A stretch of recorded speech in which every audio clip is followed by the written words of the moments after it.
4 جنوری کو Hazara culture day Pakistan سمیت دنیا بھر میں جوش و خروش سے منایا گیا۔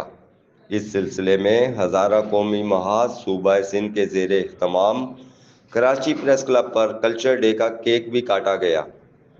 ہزارہ قومی محاذ کراچی ڈویژن کے کارکنان کراچی کے مختلف علاقوں سے ریلیوں کی صورت میں پریس کلب پہنچے۔